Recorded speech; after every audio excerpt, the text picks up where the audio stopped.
ಪ್ರತಾಪ್ ಹಳ್ಳಿ ವಿಚಾರ ಮಾತನಾಡೋದು ತಪ್ಪಾ? ವಿನಯ್ ಖ್ಯಾತೆಗೆ ವೀಕ್ಷಕರ ಪ್ರಶ್ನೆ. ಪ್ರತಾಪ್ ಹಳ್ಳಿ ವಿಚಾರ ಎತ್ತುತ್ತಿರುವುದು ತಪ್ಪು ಹೇಗಾಗುತ್ತದೆ ಎನ್ನುವ ಪ್ರಶ್ನೆ ವೀಕ್ಷಕರಲ್ಲಿ ಮೂಡಿದೆ. ಈ ಬಗ್ಗೆ ಅನೇಕರು ಸೋಷಿಯಲ್ ಮೀಡಿಯಾದಲ್ಲಿ ಪ್ರಶ್ನೆ ಮಾಡ್ತಿದ್ದಾರೆ. ಪ್ರತಿ ವಾರ ನಾಮಿನೇಷನ್ ಪ್ರಕ್ರಿಯೆ ಬೇರೆ ಬೇರೆ ರೀತಿಯಲ್ಲಿ ಬಿಗ್ ಬಾಸ್ ಮನೆಯಲ್ಲಿ ನಡೆಯುತ್ತೆ. ಈ ವಾರ ಮಸಿಯ ನೀರು ಹಾಕಿ ನಾಮಿನೇಟ್ ಮಾಡಬೇಕಿದೆ. ಇದರ ಪ್ರೋಮೋನ ಕಲರ್ಸ್ ಕನ್ನಡ ವಾಹಿನಿ ಹಂಚಿಕೊಂಡಿದೆ. ಹಳ್ಳಿ ವಿಚಾರ ಮಾತನಾಡುತ್ತಾರೆ ಎನ್ನುವ ಕಾರಣ ಇಟ್ಟುಕೊಂಡು ವಿನಯ್ ಅವರು ಪ್ರತಾಪ್ನ ನಾಮಿನೇಟ್ ಮಾಡಿದ್ದಾರೆ.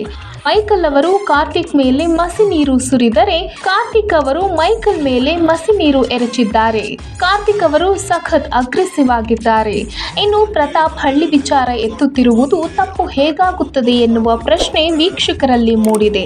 ಇನ್ನು ಮೈಕಲ್ ಅವರು ಇತ್ತೀಚೆಗೆ ಓವರ್ ಆಗಿ ರಿಯಾಕ್ಟ್ ಮಾಡ್ತಿದ್ದಾರೆ ಎನ್ನುವಂತಹ ಪ್ರಶ್ನೆಗಳು ಕೂಡ ವೀಕ್ಷಕರಲ್ಲಿ ಮೂಡಿದೆ. ಈ ಬಗ್ಗೆ ಅನೇಕರು ಸೋಷಿಯಲ್ ಮೀಡಿಯಾದಲ್ಲಿ ಪ್ರಶ್ನೆ ಮಾಡ್ತಿದ್ದಾರೆ. ನಿಮ್ಮ ಪ್ರಕಾರ ಮೈಕಲ್ ಅವರು ಇತ್ತೀಚೆಗೆ ಓವರ್ ಆಕ್ಟಿಂಗ್ ಮಾಡ್ತಿದ್ದಾರಾ? ಇನ್ನು ಪ್ರತಾಪ್ ಹಳ್ಳಿ ವಿಚಾರ ಮಾತನಾಡೋದು ತಪ್ಪು ಎನ್ನುವುದು ವಿನಯ್ ಅವರ ಅಭಿಪ್ರಾಯ. ಆದರೆ ಈ ಕುರಿತು ನಿಮ್ಮ ಅಭಿಪ್ರಾಯ ಏನು ಎಂಬುದನ್ನು ಕಮೆಂಟ್ ಬಾಕ್ಸ್ನಲ್ಲಿ ತಿಳಿಸಿ. ಧನ್ಯವಾದಗಳು.